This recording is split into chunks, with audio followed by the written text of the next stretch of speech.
Assalamualaikum. Selamat datang di Kisah Malam Kalian.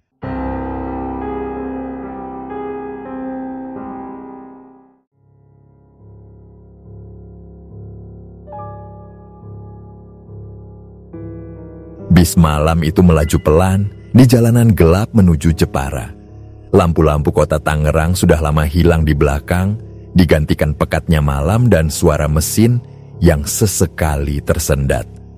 Cerita ini dibagikan oleh seseorang, sebut saja namanya Bian. Malam itu, ia pulang kampung naik bis malam bersama beberapa penumpang lain. Semuanya berjalan tenang, sampai bis itu memasuki jalur alas roban.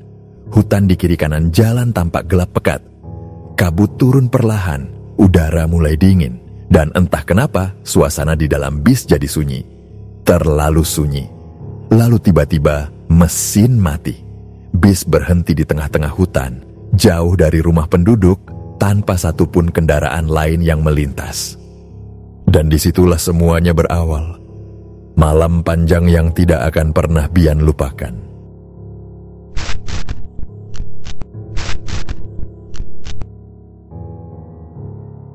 Perkenalkan, nama saya Bian. Kisah ini bermula ketika saya masih menempuh pendidikan kuliah di Jakarta, tepatnya di kawasan Tangerang Selatan.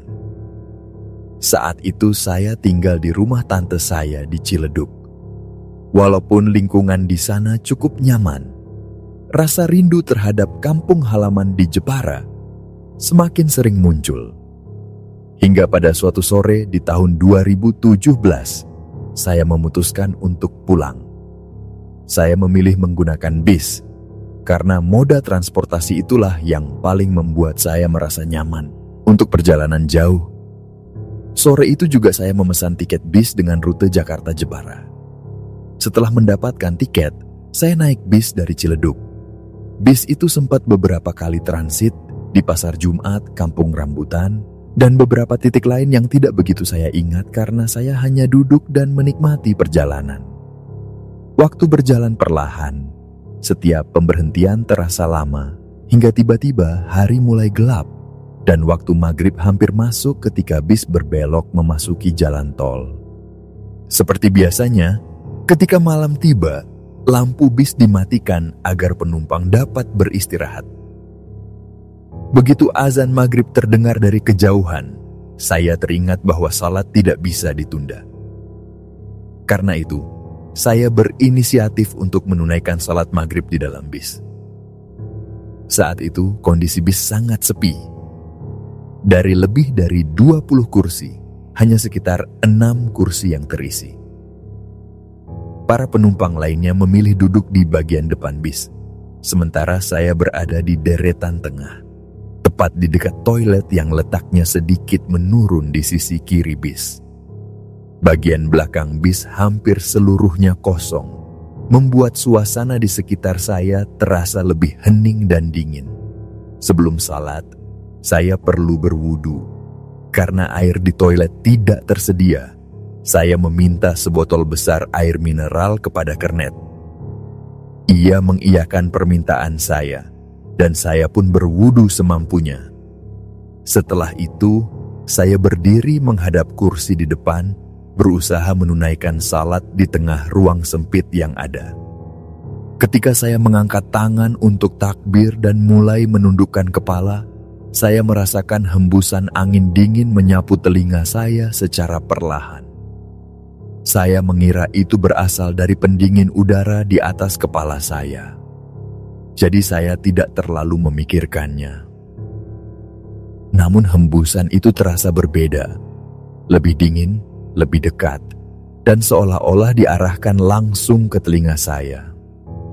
Saya tetap melanjutkan salat, berusaha fokus meskipun suasana bis begitu sunyi. Tetapi ketika memasuki rakaat terakhir dan saya menunduk dalam posisi rukuk, hembusan angin itu tiba-tiba terasa semakin kuat.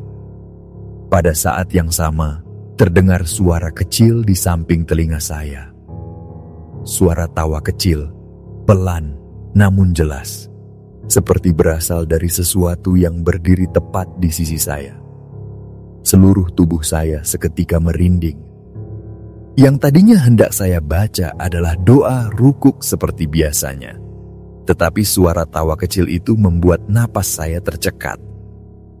Tanpa berpikir panjang, saya langsung mengganti bacaan dengan ayat kursi. Kata demi kata saya lafalkan sepelan mungkin, namun penuh dengan rasa cemas yang tidak bisa saya sembunyikan.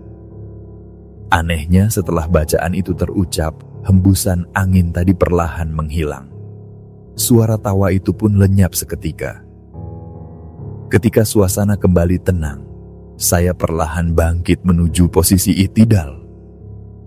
Namun tepat pada saat kepala saya terangkat dan pandangan mengarah ke depan, ke kursi yang hanya berjarak beberapa puluh sentimeter dari wajah saya melihat sesuatu yang membuat seluruh tubuh saya lumpuh dalam sekejap. Di atas kursi itu, muncul sebuah kepala yang posisinya terbalik menghadap saya. Wajahnya rusak, seperti hancur dan remuk di berbagai bagian. Mulutnya sobek lebar hingga mencapai telinga. Mata yang seharusnya menatap lurus ke depan, malah terpuntir oleh posisi kepalanya yang tidak wajar. Seketika saya berteriak sekuat tenaga. Teriakan itu keluar tanpa bisa saya tahan. Suara teriakan saya menggema di seluruh bis, membuat sopir dan kernet yang berada di bagian depan langsung menengok ke belakang sambil berteriak, "Ada apa, Mas?" Namun saya tidak bisa langsung menjawab. Yang bisa keluar dari mulut saya hanya, "Astaghfirullahalazim." Berulang-ulang dengan napas terengah. Beberapa detik kemudian, saya mencoba menguasai diri dan menjawab seolah tidak terjadi apa-apa. "Nggak apa-apa, Pak, cuma kaget. Tadi habis nonton film horor, jadi kebawa refleks," kata saya. Berusaha menutupi kejadian itu karena saya sendiri tidak tahu apakah yang saya lihat adalah penampakan atau sekadar halusinasi akibat rasa takut di tengah suasana gelap. Tetapi dalam hati, saya sangat yakin bahwa apa yang saya lihat bukanlah hasil imajinasi belaka. Itu terlalu jelas, terlalu dekat, dan terlalu nyata untuk dianggap halusinasi. Dan yang lebih membuat saya ngeri, makhluk itu muncul tepat ketika saya sedang salat. Setelah kejadian itu, saya tidak sanggup lagi duduk di kursi tengah. Bagian belakang bis terlalu sunyi, dan terlalu banyak bayangan yang membuat saya gelisah. Jadi saya berjalan ke depan dan meminta izin duduk di kursi barisan 3 atau 4. "Saya duduk di depan saja ya, Pak," kata saya kepada sopir dan kernet. Mereka hanya mengangguk, mungkin masih heran melihat reaksi saya sebelumnya. Bis kemudian melaju kembali, memasuki tol Cipali. Di tengah rasa lelah dan sisa-sisa ketakutan yang masih menggantung di kepala, saya akhirnya tertidur. Ketika bangun, bis sudah memasuki wilayah Brebes dan keluar dari gerbang tol. Malam telah semakin larut, sekitar pukul 11, ketika bis berhenti di sebuah rumah makan untuk memberi waktu bagi penumpang makan malam. Pada saat itu, saya sudah tidak terlalu memikirkan kejadian sebelumnya. Rasa lapar membuat semua pikiran kacau perlahan mereda. Saya makan dengan tenang, berusaha meyakinkan diri bahwa apapun yang saya lihat di bis hanyalah gangguan kecil yang tidak akan berlanjut. Namun ternyata, kenyamanan itu hanya bersifat sementara. Perjalanan berlanjut setelah makan malam. Ketika itu, jalur tol dari Brebes menuju Semarang belum ada. Jadi bis harus keluar melalui pintu tol Brebes dan melanjutkan perjalanan melalui jalur Pantura. Dan sebagaimana para pengendara jarak jauh ketahui, siapapun yang menuju Jepara dari arah barat harus melewati salah satu jalur paling terkenal di Indonesia, Alas Roban. Bis yang saya tumpangi malam itu kebetulan melewati jalur lama Alas Roban. Jalur yang dulu dikenal jauh lebih ramai karena banyak warung berjajar di sepanjang pinggir jalan. Banyak orang berdagang di sana. Ada yang menjual es kelapa, mie instan, kopi, hingga jajanan sederhana untuk para sopir truk yang sering berhenti melepas lelah. Dahulu, hampir semua warung itu buka selama 24 jam. Jalanan selalu hidup, meski penerangan minim dan hutan menghimpit dari kiri dan kanan. Namun malam itu kondisinya berbeda. Saya tidak tahu bahwa beberapa jam sebelumnya hujan deras telah mengguyur kawasan Alas Roban.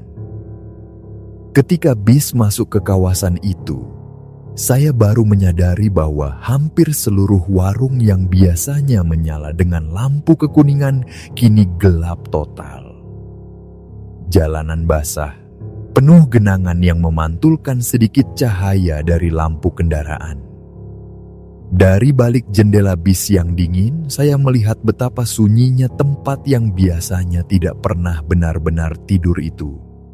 Di tengah suasana gelap dan licin, bis mulai mengalami masalah. Ketika melewati tanjakan, kendaraan itu tiba-tiba melambat dan tersentak. Sopir tampak berkali-kali memainkan kopling, namun bis tetap tidak bisa menanjak dengan mulus. Pada akhirnya, ia menepi sebentar di tepi jalan, tepat di tengah area yang kiri kanannya hanya hutan lebat tanpa satupun penerangan. Dari jendela, saya bisa melihat betapa pekatnya hutan itu. Tidak ada rumah, tidak ada lampu, tidak ada tanda kehidupan selain suara serangga dan sisa-sisa hujan yang menetes dari dedaunan. Jalanan yang kami lalui menyempit di beberapa titik, dan suasananya benar-benar berbeda dari jalan raya biasa. Ada aura dingin yang sulit dijelaskan. Saat sopir dan kernet sibuk memeriksa kopling, saya melihat sesuatu di sisi jalan. Awalnya hanya bayangan samar. 5 sosok kecil berdiri berjajar, tepat di pinggir aspal. Ketika saya fokus, saya menyadari bahwa mereka adalah anak-anak. 5 anak kecil, berdiri diam, tidak bergerak, di tengah malam sekitar pukul 1 dini hari. Perlahan, rasa tidak nyaman menyelinap. Saya terus memperhatikan mereka. Semakin lama, semakin jelas bentuknya. Dan pada detik berikutnya, napas saya seperti berhenti. Wajah-wajah mereka tidak ada. Beberapa hanya memiliki separuh kepala. Ada yang tidak memiliki mata. Ada yang hanya tinggal setengah badan. Tangannya ada yang hilang. Kakinya ada yang tidak lengkap. Mereka berdiri di sisi gelap jalan. Namun yang membuat saya hampir tidak sanggup menahan diri adalah kenyataan bahwa semua kepala mereka, atau apapun yang tersisa dari kepala itu, mengarah kepada saya. Seolah-olah mereka tahu saya sedang memperhatikan. Saya segera berdiri dan berjalan cepat ke depan mendekati sopir sambil menahan gemetar. Pak, saya ke depan sebentar. Setelah itu, dengan suara rendah namun panik, saya berkata, "Coba baca istighfar atau syahadat, Pak." Saya melihat sesuatu di pinggir jalan. Ada anak kecil, Pak. Sopir menatap saya dengan raut tidak percaya. Namun saya tahu apa yang saya lihat. Saya tahu betul itu bukan pantulan cahaya atau bayangan pohon. Itu terlalu nyata, terlalu detail, terlalu mengerikan untuk disebut salah lihat. Maka saya memaksa lagi, "Pak, tolong baca ayat kursi atau syahadat." Serius, Pak. Saya merasa bis ini sedang diganggu. Sopir pun masih tidak percaya. "Ini cuma masalah kopling aja, bukan yang lain," katanya sambil tetap fokus memeriksa bagian pedal. Saya tidak menyerah. Dengan nada yang lebih tegas, saya berkata, "Pak, tolong baca saja. Tidak ada ruginya. Saya tadi melihat 5 anak kecil. Wajahnya tidak ada. Badannya tidak lengkap. Ini bukan masalah biasa." Akhirnya, sopir mau membaca istighfar dan ayat kursi. Saya melihat sendiri perubahan yang terjadi. Awalnya, pedal kopling benar-benar tidak bisa digerakkan. Namun, setelah bacaan itu selesai, tiba-tiba saja kopling masuk dengan lancar. Saya refleks menengok lagi ke arah pinggir jalan tempat 5 anak kecil itu berdiri. Mereka sudah tidak ada. Hilang begitu saja, seakan ditelan gelapnya hutan. Saat itu saya hanya bisa mengucap syukur dalam hati. Alhamdulillah, berarti tadi memang gangguan. Saya masih tidak tahu apakah sosok anak-anak itu korban kecelakaan atau makhluk lain. Yang jelas tubuh mereka tidak lengkap, seperti rusak atau terpotong. Ada yang tanpa mata, ada yang kehilangan separuh kepala, ada yang tinggal setengah badan. Pemandangan itu terlalu jelas, terlalu nyata, dan terlalu dekat untuk disebut halusinasi. Dan sejak saat itu, saya tidak berani lagi melihat ke sisi kiri jendela bis terlalu lama. Perjalanan kami berlanjut menuruni daerah Batang.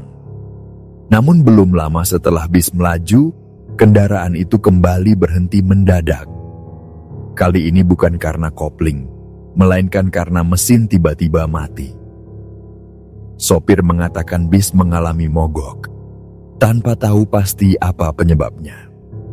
Semua penumpang diminta turun agar kru bis bisa lebih leluasa memeriksa mesin. Waktu itu hampir tengah malam lewat. Udara dingin menusuk, tubuh saya lelah, dan perut mulai terasa kosong. Seperti yang saya bilang sebelumnya, kalau sudah lapar, rasa takut biasanya tergeser oleh keinginan mencari makanan. Penumpang lain juga tampak pasrah. Ada yang duduk di pinggir jalan sambil merokok. Ada yang kembali ke dalam bis untuk tidur. Sementara sopir bersama kernet sibuk membuka kap mesin dan mencoba memperbaikinya. Saya sendiri memutuskan turun dan mencari udara segar. Meski saya sering mengalami gangguan sejak kecil, bukan berarti saya tidak takut. Justru malam itu, ketakutan saya semakin kuat karena suasana alas roban begitu sunyi, gelap, dan lembab setelah hujan. Karena lapar, saya mencoba mencari teman. Kebetulan, ada salah satu penumpang yang juga turun. Seorang bapak yang saya samarkan dengan nama Pak Wawan.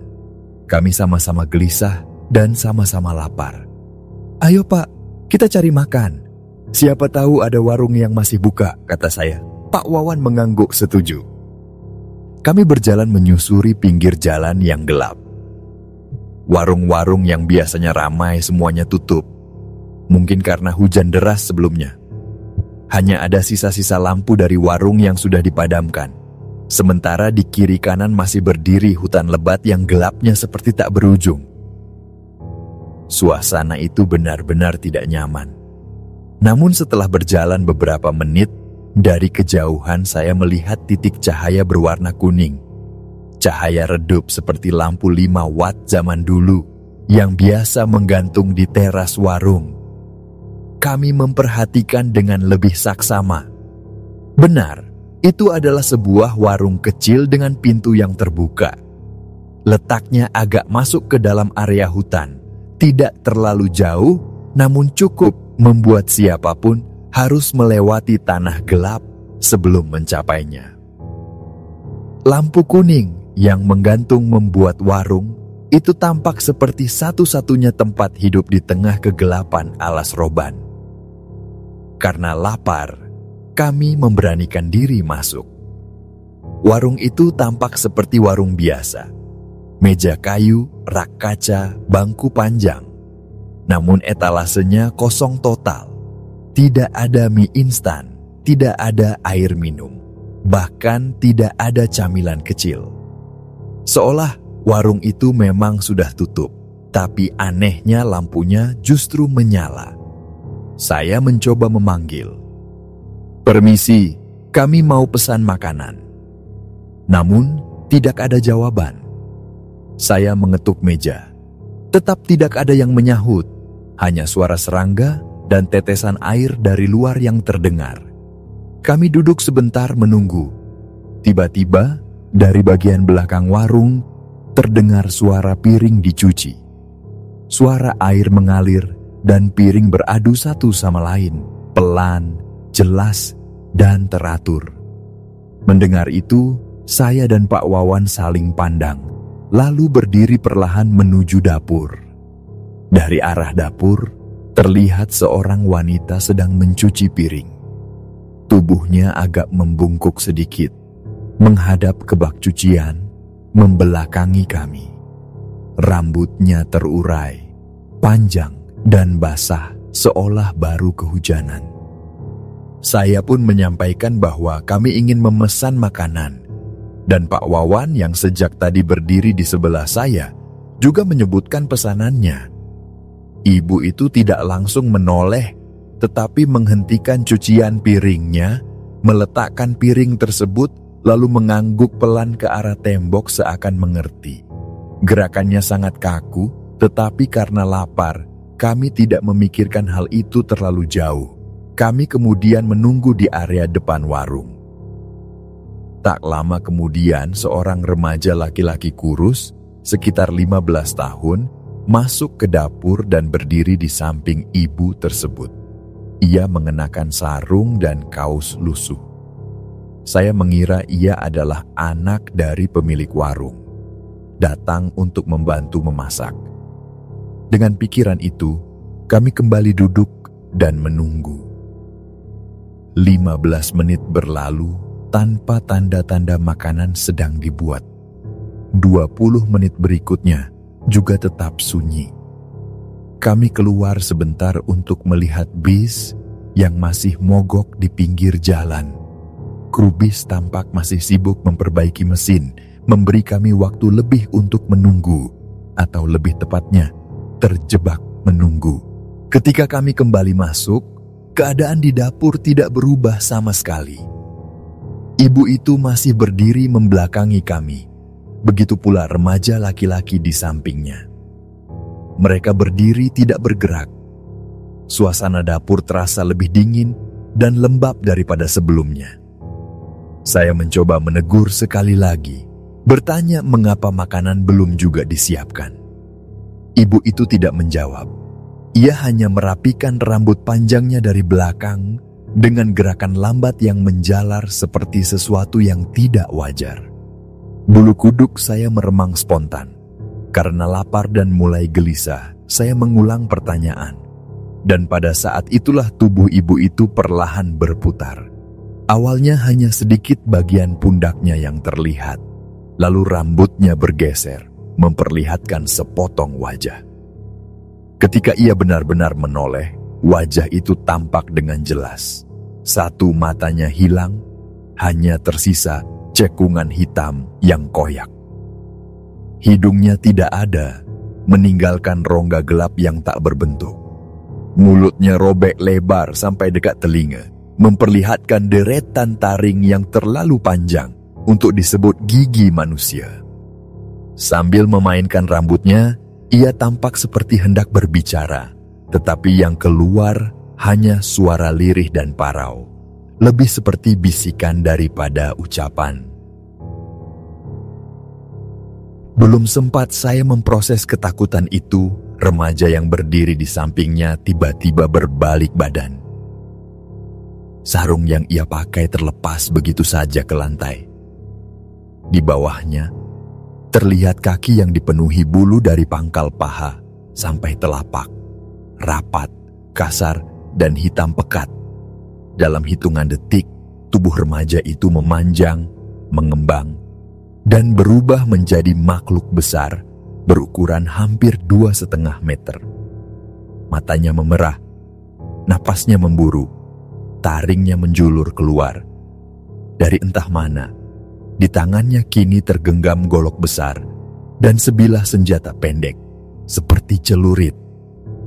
Ibu itu melangkah mendekat dengan senyum rusak yang masih mengembang, hendak menawarkan hidangan. Sementara makhluk besar yang sebelumnya tampak seperti remaja itu terus mendekat perlahan. Setiap langkahnya terasa seperti getaran halus di lantai dapur, menciptakan ketegangan yang menusuk.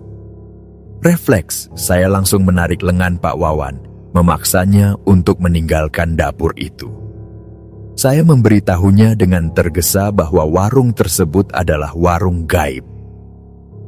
Namun, sebelum kami benar-benar melangkah keluar, dua pintu warung itu menutup tiba-tiba. Bunyinya keras, seperti dihentakkan dari luar, bukan didorong angin. Keduanya menutup rapat, nyaris bersamaan. Pak Wawan langsung pucat. Dari arah dapur, ia melihat makhluk besar yang sebelumnya menyerupai remaja bersarung, mulai bergerak mendekat bersama sosok perempuan yang wajahnya telah rusak. Sang perempuan melayang perlahan ke arah kami, sementara makhluk besar itu berjalan dengan langkah berat yang membuat seluruh ruang bergetar halus. Kami panik. Kaca di depan kami terasa seperti jebakan. Dua pintu yang menjadi akses keluar kini terkunci. Di belakang kami, suara langkah dan napas makhluk itu semakin dekat. Tidak ada celah lain untuk kabur. Dalam kepanikan itu, Pak Wawan meraih sebuah asbak batu yang tergeletak di meja kecil. Dengan tangan gemetar, ia menghantamkan benda itu ke kaca berkali-kali. Suaranya memecah keheningan warung, bersahut dengan deru napas mengerikan dari makhluk yang semakin mendekat. Pada hantaman keempat, kaca itu akhirnya pecah, menimbulkan suara retakan panjang yang memecah malam. Pecahan tajam berserakan di lantai, mengenai kaki Pak Wawan dan membuatnya terluka cukup dalam. Namun, celah itu cukup untuk membuat kami keluar. Begitu berhasil keluar dari warung, saya sempat menoleh.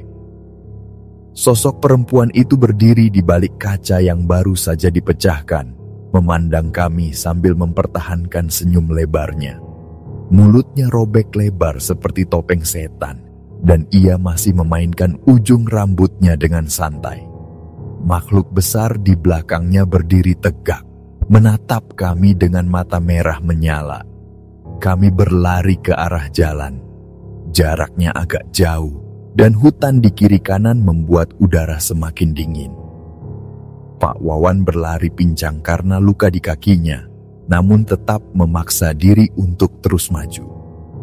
Saya menuntunnya sambil sesekali menoleh, memastikan kami tidak dikejar oleh kedua makhluk tadi.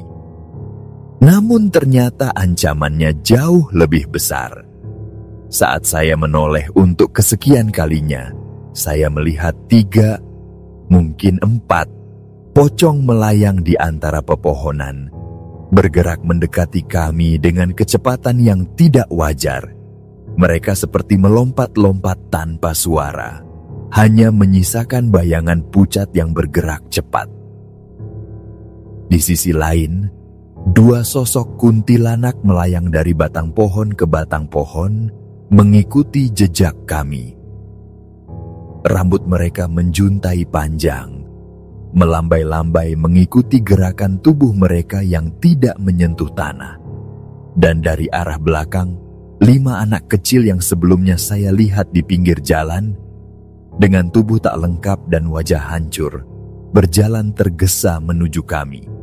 Cara mereka bergerak tidak wajar. Kami terjepit. Suara napas saya bercampur dengan suara desa angin hutan yang dingin. Seluruh tubuh saya gemetar. Sementara itu Pak Wawan mulai kehabisan tenaga. Ia sempat berkata dengan pasrah bahwa ia lebih memilih mati daripada berlari dari makhluk-makhluk itu dengan kaki yang terus mengeluarkan darah. Namun, saya menolak menyerah. Saya menariknya, memaksanya agar tetap bergerak, walaupun langkahnya terus tertatih. Begitu kami berhasil mencapai tepi jalan, saya langsung melihat bis yang tadi kami tumpangi mulai bergerak pelan meninggalkan lokasi. Bis itu baru saja memperbaiki mesin dan sedang merayap keluar dari bahu jalan untuk kembali masuk jalur utama. Panik melanda saya. Kalau bis itu pergi terlalu jauh, tidak mungkin kami bisa menyusulnya dalam kondisi begini. Terlebih lagi dengan Pak Wawan yang kakinya terluka parah. Saya sempat memanggil-manggil dari kejauhan sambil melambaikan tangan, tetapi suara saya tenggelam dalam pekatnya malam alas roban. Pak Wawan terlihat pasrah dan berhenti melangkah. Ia menunduk sambil menahan sakit, seolah menyerah pada keadaan. Namun saya tidak mau membiarkan kami tertinggal di tempat seperti ini. Dalam kondisi setengah panik, saya memaksa diri berlari menyusul bis itu. Saya menepuk-nepuk bodi belakangnya agar kernet mendengar. Syukurlah, bis tersebut belum melaju cepat. Dentuman pukulan saya di bodinya cukup keras untuk menarik perhatian kernet. Bis akhirnya berhenti perlahan tak jauh dari kami. Saya menengok ke arah Pak Wawan yang tersungkur kelelahan di pinggir jalan. Saya menghampirinya dan berusaha membantunya berdiri. Ia mengeluh bahwa kakinya terasa perih luar biasa, namun tetap memaksa diri bangkit karena tahu kami tidak boleh tinggal di sana barang semenit lebih lama. Saat kami berjalan mendekati bis dengan langkah berat, saya sempat menoleh ke belakang dan langsung merinding. Di pinggir jalan, di antara gelap hutan yang basah oleh sisa hujan, semua makhluk tadi berdiri berderet. Pocong-pocong itu melayang diam. Kuntilanak berdiri dengan rambut berantakan menutupi wajah. Dan 5 anak kecil tanpa anggota tubuh lengkap menatap kami tanpa ekspresi. Mereka tidak lagi mengejar, hanya berdiri. Jalanan sepi, tidak ada kendaraan yang melintas selain bis kami. Banyak truk masih menepi untuk menghindari jalan yang licin, membuat suasana terasa semakin terisolasi.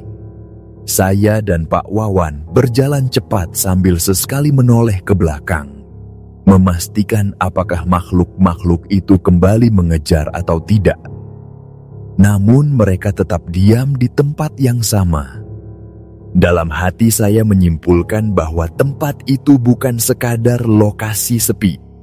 Warung yang kami datangi bukanlah warung manusia. Itu benar-benar warung gaib.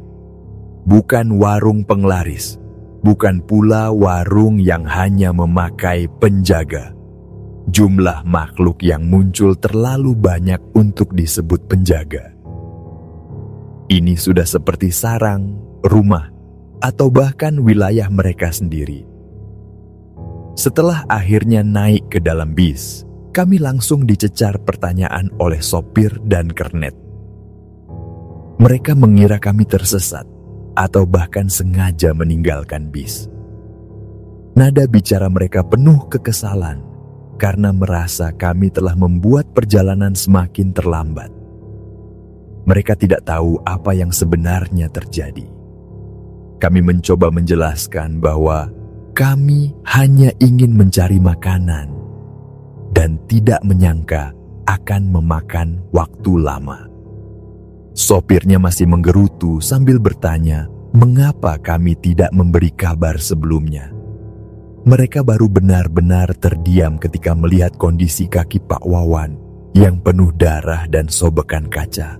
Dengan napas terengah, saya mulai menceritakan kejadian tadi secara runut.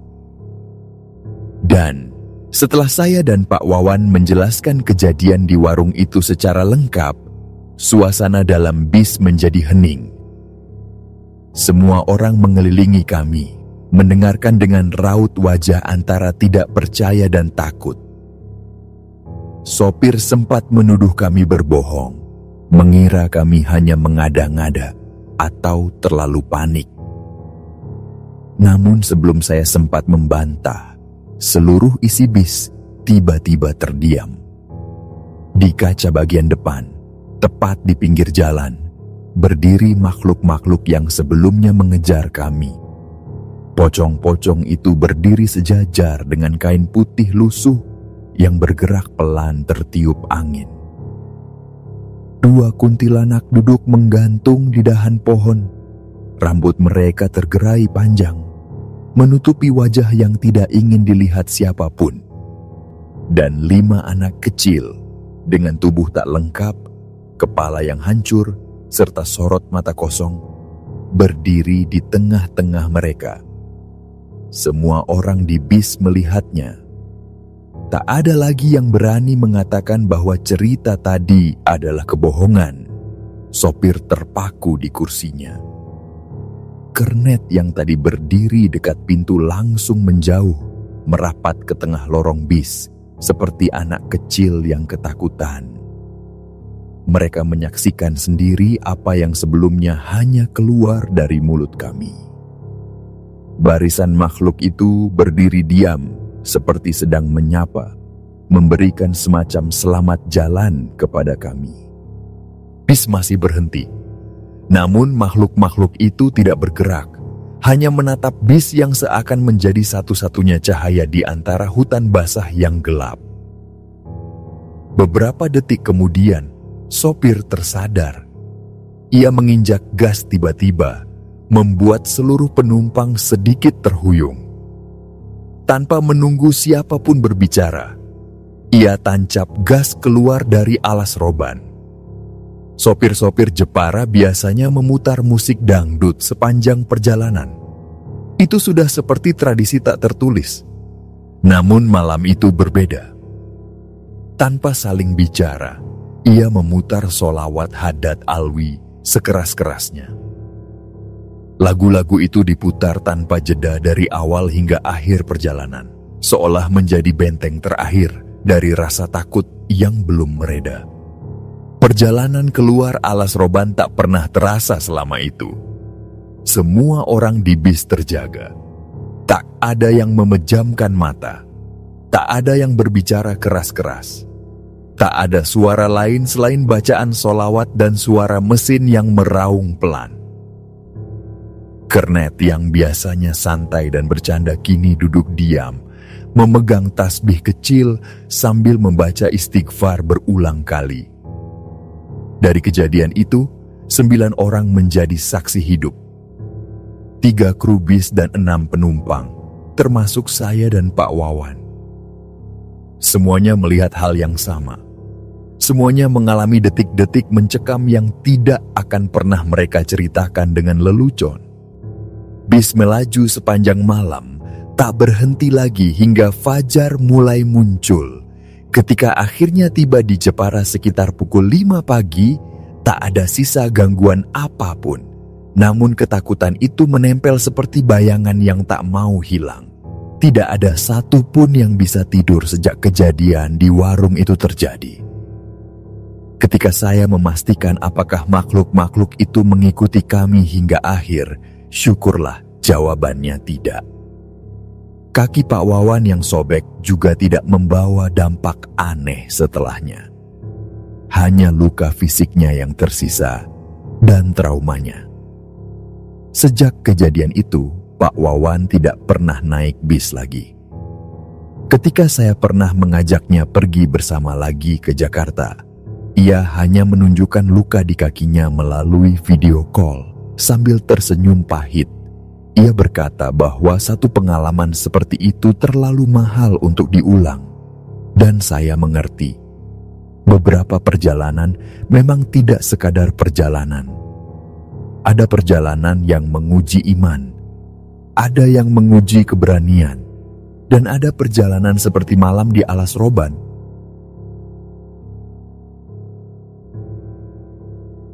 Baiklah, sekian dulu cerita kami kali ini.